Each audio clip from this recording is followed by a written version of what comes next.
Hi, my name is Jacqueline. Today I'm here with my nerdy glasses. I'm going to talk about plants that fight pollutions. Without further ado, let's get started. Plants that fight pollutions. Since Industrial Revolution, pollution is a major problem of our planet. We dump heavy metal and toxic chemicals into our environment. We keep harming our nature, plants, animals, even ourselves. These pollution can affect terrible disease like cancers. However, scientists found that plants can take up and metabolize pollutants by phytoremediation. This technology has become popular. Phytoremediation is the use of plants for the treatment of environment and has been employed at states with soils contaminated with lead, uranium, and arsenic. But this technology has its limit. First, the activity of phytoremediation is often too slow. That's because phytoremediation proceeds primarily only in the growing season. Second, the environmental pollutants are often phytotoxic. Their phytotoxicity makes phytoremediation impossible for the most of the plants. For example, trichloroethylene. Trichloroethylene, also known as TCE, is a solvent of organic materials. The greatest use of TCE is as a disgracer of metal parts, but TCE is a human carcinogen. Exposure to TEC scared many through contaminated drinking water. In this survey, you can see that TCE has a high percent success rate. Luckily, in 2007, scientists led by the University of Washington, Sharon Doty, genetically engineered popular plants were able to take as much as 91% of TCE. Now I'm going to explain how the scientists genetic engineer the popular plants. First, we have our DNA from other organisms. This part of the DNA is the DNA that we want. In this case, these are the code of the enzyme that metabolize trichloroethylene.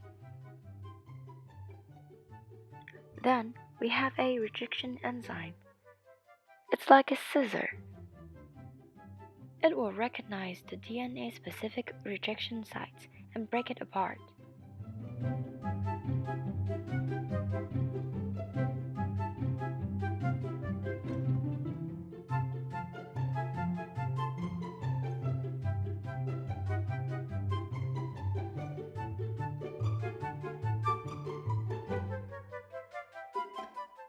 And this will be our rejection fragment.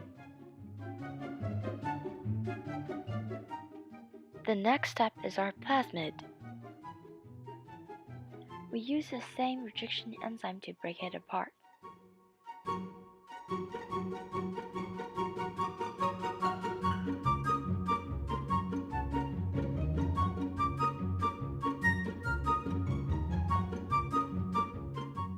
The leaving overhangs of plasmid and rejection fragments are called the sticky ends.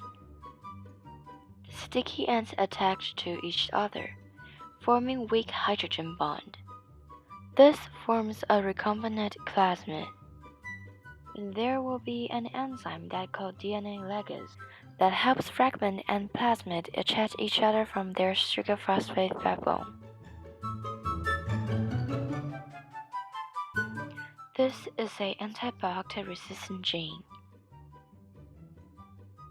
We will combine it with our plasmid in the same process. Here, I use tape to symbolize DNA ligase.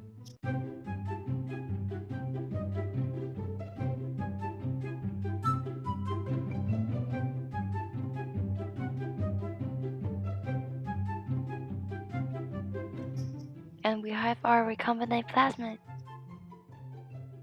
Now we're going to transform our plasmid into a bacteria.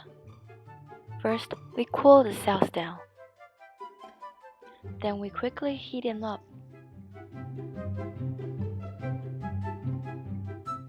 creating little holes on the membrane to let plasma slip through into the cells.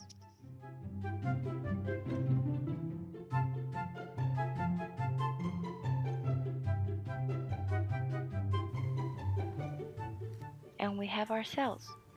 Some will have plasmids, some won't. Place them on the antibiotic agar plate. Now they are ready to replicate themselves.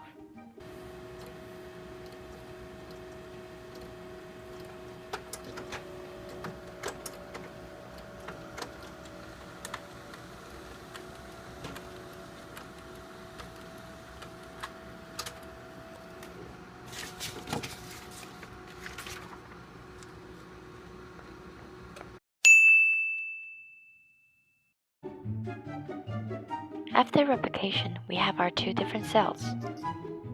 One have plasmid, one don't. The one that has antibiotic-resistant genes will survive.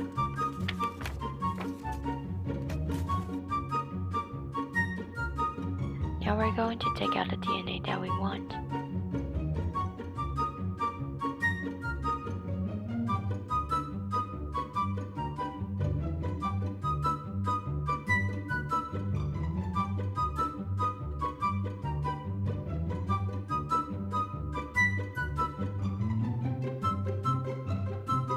Here we have it.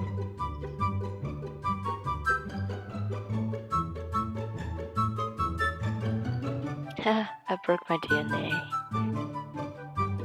Here's our DNA. And we're going to put into our plant's DNA.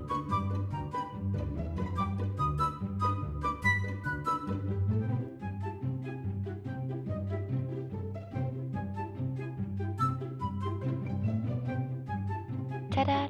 Our genetically engineered plants. Why we're using popular plants? They have the advantage of growing to a very large size in a rapid pace. This solves the problem of slow activity of phytoremediation. There are some advantages of this process. The cost of the process is lower than any traditional process. It's a less harmful method to fight pollution. Genetic engineered plants do phytoremediation more efficient. But there are some flaws too. For example, will it harm the non-target organism? Will it affect the regular forest negatively? The commercial use of these trees require approval and monitoring.